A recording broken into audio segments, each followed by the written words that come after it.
Hello friends, एक बार फिर आपका स्वागत है सोया टॉक्स के सेकंड एपिसोड में। हमारे साथ हैं सोपा के executive director mister DN Pathak ji. चलिए जानते हैं कुछ नया, कुछ इंटरेस्टिंग और कुछ खास। हेलो सर, कैसे हैं आप? मैं बिल्कुल ठीक हूँ, आप बताइए। अब सिर्फ 3 महीने दूर हैं हम इंटरनेशनल सोया कॉन्क्लेव से। कैसा फील हो रहा है आपको? बहुत एक्साइटेड, बहुत अच्छा, बहुत एड्रेनलिन बह रहा है, बहुत सारा काम करना है, बहुत एक्साइटेड है। पिछले सालों के सोया कॉन्क्लेव से अगर कंपेयर करें तो इस साल का सोया कॉन्क्लेव 2025 एडिशन में हम क्या नया कुछ एक्सपेक्ट कर सकते हैं और क्या डिफरेंस देखने को मिलेगा? देखिए, हम कोशिश करते हैं कि हर साल कुछ ना कुछ नया हो, क्योंकि नएपन के बिना काम चलता नहीं है। लेकिन इस साल का फोकस हमारा 2-3 है। एक तो फूड पे फोकस है। हम लोग हमेशा सोयाबीन को एज ए कमोडिटी क्रॉप करके देखते रहे हैं। मील क्रॉप है, पोल्ट्री फीड है, लेकिन हमारा इस बार का फोकस रहेगा खाने पे। सोया जो है एक बहुत अच्छी प्रोटीन का सोर्स है, और थोड़ा पोल्ट्री में हमको थोड़ी दिक्कत भी आ रही है क्योंकि DDGS जैसी एक नई चीज़ आ गई है क्योंकि पोल्ट्री वाले इस्तेमाल कर रहे हैं। तो फूड पे फोकस रहेगा। दूसरे, अभी क्या ट्रेड डायनेमिक्स जो हैं ग्लोबल, वो बड़ी बदल गई हैं। ट्रम्प साहब ने टैरिफ लगा दिया, हम ये कर देंगे, वो कर देंगे, चाइना कुछ और बोलता है। पूरा जो है टॉपसी टर्वी है ग्लोबल ट्रेड। तो वो भी एक नई चीज़ है जो कि हमारी इंडस्ट्री को समझनी पड़ेगी कि इस बदलते आयाम में, बदलते डायनेमिक्स में कैसे काम किया जाए। वो एक है। जैसे EUDR है, नए रेगुलेशंस हैं, तो ये कुछ चीज़ें हैं जो कि फोकस में रहेंगी इस बार। क्या आप हमें बताएंगे आज के टाइम पे सोयाबीन वैल्यू एडिशन पे हम किस तरह से काम कर रहे हैं, उसकी क्या कुछ न्यू टेक्निक्स हम यूज कर रहे हैं? एक्चुअली बड़े खेद की बात है कि सोयाबीन वैल्यू एडिशन में हम काम नहीं कर रहे हैं। इसीलिए मैंने बोला कि इसमें हमारा फोकस अब होना चाहिए, बहुत पहले होना चाहिए था। नहीं हुआ तो कोई बातें, देर आए दुरुस्त आए। अभी सोयाबीन वैल्यू एडिशन में फोकस इसलिए होना चाहिए, जैसे मैंने बोला, सोयाबीन एक बहुत अच्छा प्रोटीन का सोर्स है। हिंदुस्तान जैसे मुल्क में जहाँ बहुत सारी आबादी, पार्टिकुलरली वुमेन एंड चिल्ड्रन, बच्चे और औरतें हैं जिनको प्रोटीन नहीं मिल पाती है, उनके लिए सोयाबीन एक ऐसा प्रोटीन का इकोनॉमिकल सोर्स है कि इस पे हमको बहुत पहले ध्यान देना चाहिए था। अभी हम ध्यान दे रहे हैं। हमारा जो वैल्यू एडिशन में अभी सोयाबीन जो फूड के रूप में है, सिर्फ 10% यूज होता है। इसको हम आराम से 30-40% तक हमको लेके जाना चाहिए। इससे 3 तरह के फायदे होंगे। किसान को अच्छा दाम मिलेगा, इंडस्ट्री जो अभी चल नहीं पाती है, बंद पड़ी रहती है क्योंकि सोयाबीन मील की डिमांड नहीं है, वो पूरी तरह चलती रहेगी। और तीसरा मैंने फायदा बताया, हेल्थ, जो लोगों को प्रोटीन नहीं मिलता है, पूरा प्रोटीन मिलेगा। वैल्यू एडिशन में दूसरी चीज ये है कि सोयाबीन में सिर्फ फूड ही नहीं, बहुत सारे और चीजें भी बन सकती हैं सोयाबीन से। न्यूट्रास्यूटिकल्स हैं जो कि दवाइयों में इस्तेमाल होते हैं, पेंट्स हैं, बहुत सारे ऐसे आइटम हैं जो सोयाबीन से बनते हैं, जो दुनिया में बनते हैं, लेकिन हमारे यहाँ अभी वो नहीं बन रहे हैं। जैसे सोया प्रोटीन आइसोलेट है, जो कि एक प्रोटीन सप्लीमेंट है और बहुत सारी चीज़ों में प्रोटीन लगता है। सोया प्रोटीन कंसंट्रेट है, जो कि अगेन एक प्रोटीन का सोर्स है जो बहुत सारी चीज़ों में लगता है। तो सोया से बहुत सारे वैल्यू एडिशन के आइटम बन सकते हैं। हम अभी सिर्फ सोया बड़ी बनाते हैं, सोया ग्रिट्स बनाते हैं, लेकिन इसको बहुत बढ़ाना पड़ेगा। जो स्नैक फूड है, रेडी टू ईट आइटम्स हैं, उनमें बहुत सारा सोया फूड का इस्तेमाल बन सकता है। आप सोया के पोहा खाइए, सोया बेस्ड बड़ी हलवा खाइए, सोया बेस्ड उत्तपम खाइए, उपमा बन रहा है। तो बहुत सारे ऐसे आइटम हैं जो कि वैल्यू एडिशन में आते हैं, जिन पे इंडस्ट्री ने काम करना शुरू कर दिया। ये बड़ी अच्छी खबर है। कुछ बड़ी बड़ी जो कंपनियां हैं सोया की, उन्होंने वैल्यू एडिशन पे अपना पूरा फोकस करके और उस पर काम करना शुरू कर दिया है, क्योंकि उसी से सबका फायदा है। सर, काफी लोग सोया को सिर्फ एक क्रॉप समझते हैं। आपके हिसाब से सीड से लेकर ग्लोबल ट्रेड तक इसका पूरा इकोसिस्टम कितना स्ट्रांग है? देखिए, क्रॉप तो ये है ही, इकोसिस्टम इतना स्ट्रांग है कि दुनिया में ऑयल सीड्स में सबसे ज्यादा उगने वाली क्रॉप सोयाबीन है। 420 मिलियन टन इतनी सोयाबीन पैदा होती है दुनिया में। हमारा हिंदुस्तान का हिस्सा बहुत कम है, तो ये एक बहुत बड़ी क्रॉप है। इससे बहुत बड़ा तेल मिलता है, और प्रोटीन तो मैंने बताया ना, 80% प्रोटीन है इसमें, 40% प्रोटीन है, सोयाबीन मील है। तो एक बहुत बड़ा इकोसिस्टम है पूरा। और दुनिया भर के आइटम इससे बनते ही हैं। पूरी दुनिया की जो पोल्ट्री इंडस्ट्री है और जो फीड इंडस्ट्री है, for animal feed, for milk animals, for pigs and for other things also, उसमें भी सोयाबीन मील का एक बहुत बड़ा योगदान है। हमारे यहाँ ऑफ कोर्स ज्यादा लोग वेजिटेरियन है, लेकिन पूरी दुनिया तो नॉन वेजिटेरियन है। उनको पोल्ट्री के लिए, फीड के लिए जो प्रोटीन चाहिए होता है, उसका मेजर सोर्स सोयाबीन ही है। तो एक बहुत बड़ी वैल्यू चेन है, किसान से लेके, उगाने से लेके, स्टोरेज तक और उसके बाद पहुंचने तक। उसके बाद जैसे मैंने पहले बताया था, सोयाबीन एक अच्छा फूड आइटम भी है। हम लोग सोयाबीन का आइटम बहुत कम खाते हैं क्योंकि हमें अभी आदत नहीं पड़ी है, लेकिन आप जापान में देखिए, वहाँ सोया एक बड़ा मेजर हिस्सा उनके खाने का। साउथ कोरिया में, अमेरिका में जो डेवलप्ड वर्ल्ड है, जिनको सोयाबीन की प्रोटीन की कीमत मालूम है, वो सोयाबीन के फूड के आइटम्स बहुत सारे खाते हैं। तेल तो जैसे मैंने बताया बड़ा आइटम है। तो ये एक पूरा सिस्टम है, सोयाबीन क्रॉप से लेके बहुत बड़ा सिस्टम है, जिसमें फूड भी है, पोल्ट्री भी है, तेल भी है, न्यूट्रिशन है, एनर्जी है, सब कुछ है। आपके हिसाब से सोया फार्मर्स या ट्रेडर्स को कॉन्क्लेव के बाद क्या नया फायदा मिल सकता है? क्या कुछ प्रैक्टिकल टेक अवे हैं जो आप बताना चाहेंगे?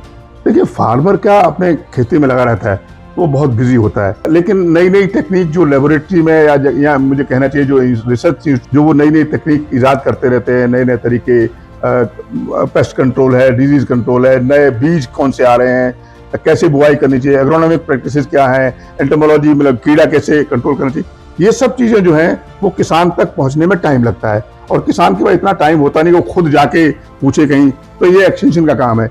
इस कॉन्क्लेव में हम मेजर जो बड़े फार्मर हैं उनको इनवाइट करते हैं, और सोयाबीन के बड़े बड़े scientist from the government, from universities, वो आते हैं, और वो कौन सी नई किस्में हम लोग बना रहे हैं, अभी क्या उसमें नया होने वाला है, कौन सी बीमारी पे क्या कंट्रोल कर सकते हैं, कैसे करना चाहिए, नए कौन से तरीके एग्रोनॉमी के हैं, सोइंग के तरीके कौन से नए निकाले हैं, उस पर बात करते हैं। तो किसानों को उससे ये बात सीखने को मिलता है कि हाँ, नया ये हो रहा है, और मैंने पिछले साल जो किया था उसको मैं कैसे बेहतर कर सकता हूँ, मैं बुआई के कौन से नए तरीके ढूंढ सकता हूँ, मुझे कब खाद लगानी चाहिए, कब जो है सिंचाई करनी चाहिए कि नहीं करनी चाहिए, या कौन सी दवाई कितनी डालनी चाहिए, इस सब से उसकी उपज बढ़ेगी। ये तो हुआ किसान के लिए। ट्रेडर जो है या इंडस्ट्री है, उसको बेसिकली इंडस्ट्री को इंटरेस्ट इसमें है कि मुझे सोयाबीन मिलती रहे, मैं उसको प्रोसेस करता रहूं और मेरा जो आगे का सामान है वो बिकता रहे। अब तेल बेचने में समस्या है नहीं, लेकिन मील बेचने में अभी समस्या आ रही है DDGS की। वो बहुत बड़ा एक इशू है कि अब हमारा मील कैसे बिकेगा, कितना बिकेगा। ट्रेडर को इसमें इंटरेस्ट है कि अगर मैंने सोयाबीन खरीदा है तो मेरा किस भाव बिकेगा, कब बिकेगा, कैसे बिकेगा। ग्लोबली सोयाबीन में क्या हो रहा है और हिंदुस्तान में सोयाबीन की उपज कैसे हो रही है, उसके सामान की खपत कैसे हो रही है, ये सब वहाँ कॉन्क्लेव में सुनने को मिलेगा। दुनिया भर से हम एक्सपर्ट बुलाते हैं इस मामले में, कि जो बताते हैं ग्लोबल सप्लाई डिमांड की सिचुएशन अभी इस साल क्या रहने वाली है, डिमांड बढ़ रही है कि घट रही है, पोल्ट्री में बढ़ेगी कि तेल में क्या होगा। ये सब जो है ट्रेडर और इंडस्ट्री को जब सुनने को मिलता है तो उनको ऑब्वियसली एक बड़ा इससे फायदा पहुंचता है। दूसरा, सोयाबीन की रिफाइनिंग और एक्सट्रैक्शन में क्या नई टेक्नोलॉजी डेवलप हो रही है। देखिए, टेक्नोलॉजी कभी रुकती नहीं है, हमेशा कुछ नया होता रहता है। तो अभी सोयाबीन की क्रशिंग में, एक्सट्रैक्शन में, वैल्यू एडिशन में और रिफाइनिंग में कौन सी नई टेक्नोलॉजी आई है जिससे या तो क्वालिटी बेटर हो या ईल्ड बेटर हो, उस पे ये इंडस्ट्री के फायदे की चीज है। तो ये सब मिला के ट्रेड के लिए, इंडस्ट्री के लिए, किसान के लिए, सभी के लिए इसमें कुछ ऐसा फायदे का रहेगा कॉन्क्लेव में, जो वो सुनेंगे। और हमारे पास बड़े बड़े अच्छे एक्सपर्ट होंगे, एनालिस्ट होंगे, जो ट्रेड समझते हैं, ग्लोबल एक्सपर्ट्स होंगे, तो सबके लिए कुछ फायदे की चीज है। सोया कॉन्क्लेव सिर्फ एक डिस्कशन नहीं, एक सेलिब्रेशन भी होता है। कोई एक इंस्पायरिंग मोमेंट ऐसा है सर जो आप हमसे शेयर करना चाहेंगे? तो इस साल का तो मैं अभी बता नहीं सकता, लेकिन पिछले साल में एक हमारे सोया कॉन्क्लेव के जूरी ने एक बड़ा अवार्ड दिया था हमारे गिरीश मतलानी जी को, जो कि सोया फूड और वैल्यू एडिशन के पायनियर हैं इंडिया में। उन्होंने हमेशा शुरू से, जब से सोया प्लांट लगाया है तब से उन्होंने सिर्फ वैल्यू एडिशन किया है, उन्होंने दूसरा कोई काम किया ही नहीं। वो पोल्ट्री की तरफ गए ही नहीं एक बार भी। तो उन्होंने इतना बड़ा काम किया है सोया फूड में, वो सभी के लिए इंस्पायरिंग मोमेंट था। और मुझे लगता है कि उनको देख के बाकी जो प्लांट वाले हैं उनको भी लगा कि नहीं, हमको भी वैल्यू एडिशन में जाना चाहिए, हमारे फायदे की चीज है।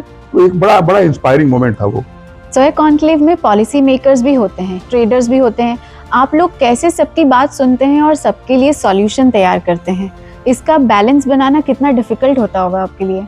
देखिए आशिता जी, बैलेंस आप कहीं भी बना सकते हैं अगर आपकी बात में ईमानदारी है तो।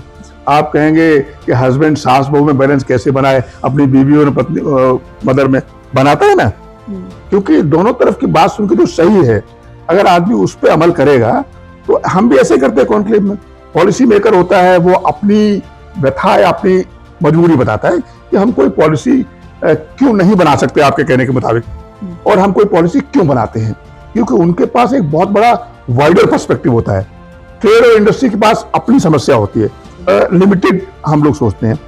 बीच का जो सामंजस्य है वो बनाना हमारी कॉन्क्लेव का काम है। उसमें हम दोनों तरफ की सुनते हैं और फिर बीच का रास्ता निकलता है। शायद पॉलिसी मेकर को ये समझ में आता है कि मैं ट्रेड की बात समझ नहीं पाया, मुझे ये करूंगा तो ट्रेड को फायदा होगा और गवर्नमेंट की पॉलिसी अच्छी बनेगी। इंडस्ट्री जो है उसको ये बात समझ में आती है कि हम जो मांग कर रहे हैं वो शायद ठीक नहीं है, गवर्नमेंट की मजबूरी है, या ऐसा करेंगे तो दूसरे किसी और को नुकसान होगा। जब दोनों पक्ष एक दूसरे को अप्रिशिएट करते हैं, उनकी मजबूरी क्या है, हमारी मजबूरी क्या है, और होलिस्टिकली क्या सही कदम है वो उठाना चाहिए, तो फिर एक मीटिंग ग्राउंड मिलता है। जैसे पिछले कॉन्क्लेव में हमने देखा, जब हमने गवर्नमेंट से बार बार ये बात की कि साहब आप ये इंपोर्ट करे जा रहे हो, इंपोर्ट करे जा रहे हो, सरकार को समझ में आया कि इतना सारा इंपोर्ट करते हैं तेल, अगर इंपोर्ट पे जोर रहेगा तो हम जिंदगी भर इंपोर्ट ही करते रहेंगे, हम अपनी सोयाबीन की या बाकी क्रॉप्स की उपज कब बढ़ाएंगे। तो जब सरकार के समझ में आया तो उन्होंने डेफिनेटली इंपोर्ट पर रोक लगाने के लिए काम किया। उसके अलावा national mission on edible oil बनाया कि नहीं भाई अब करना पड़ेगा, गेहूं और धान तो पूरा होने लगा है, ऑयल सीड में क्या कर रहे हैं हम लोग, 1,50,000 करोड़ का इंपोर्ट करें। तो सरकार की समझ में आती है बात। तो ये जो सामंजस्य बिठाना है थोड़ा मुश्किल होता है, लेकिन इसको किया जा सकता है अगर ऑनेस्टी ऑफ पर्पस हो, अगर दोनों पक्ष ये बात समझे, जो सामने वाला कह रहा है उसकी बात इज्जत से सुननी है, तो एक बड़ा वाया मीडिया बीच का रास्ता हमेशा निकलता है। और कॉन्क्लेव में ऐसा ही हम होता देखते आए हमेशा। अगर आप एक यंग ट्रेडर होते और पहली बार आप सोया कॉन्क्लेव अटेंड करना चाह रहे होते, तो सबसे पहले आप क्या एक्सपीरियंस करना चाहते हो और आप क्या सीखना चाहते हो? देखिए, अगर मैं यंग होता और अभी इंडस्ट्री में आया होता तो मेरा पर्पस क्या होता, मैं इस ट्रेड से कैसे मुनाफा कमा सकता हूँ।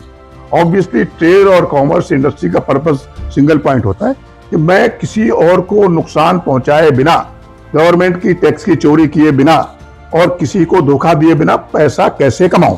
तो अगर मैं यंग ट्रेडर हूं तो मैं सबसे पहले ये जानने की कोशिश करूंगा कि सोयाबीन का ट्रेड कैसे होता है, ग्लोबल सप्लाई डिमांड क्या है, और अगर मैं सोयाबीन खरीदूं तो मेरा भाव कम होगा कि ज्यादा होगा।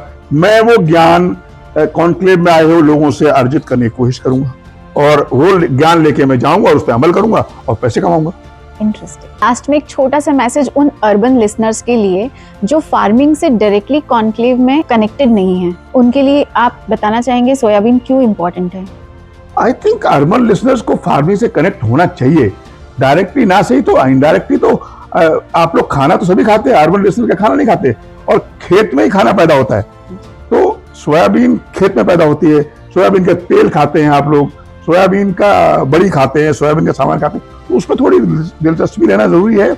और उनके लिए यही मैसेज है कि आप खेती के बारे में भी थोड़ा जानिए, खेती करने मत जाइए, उसके बारे में जानेंगे तो आप अप्रिशिएट करेंगे कि किसान कैसे काम करता है, कैसे उपज कैसे पैदा होती है, क्या क्या सामान बनता है और आपके फायदे की चीज क्या है। तो अर्बन लिसनर को ये ऑब्वियसली जानने की कोशिश करनी चाहिए, और वो जानते भी, ऐसा नहीं कि अब तो अवेयरनेस बढ़ रही है बहुत ज्यादा। Thank you so much sir, आपने इतनी सारी वैल्यूएबल चीजें हमको बताई इंटरनेशनल सोया कॉन्क्लेव 2025 को लेकर। जितनी भी आपने नॉलेज दी है आज हमको, वो सब हमें कहीं ना कहीं काम आने वाली है। बहुत सारी इंटरेस्टिंग चीजें आपने हमें बताई हैं, जो कि मुझे ऐसा लगता है कि सारे व्यूअर्स भी उससे अट्रैक्ट होंगे। आज के लिए इतना ही, मिलते हैं जल्दी नेक्स्ट एपिसोड में। Thank you so much. Thank you Asha, thank you very much, thank you viewers also.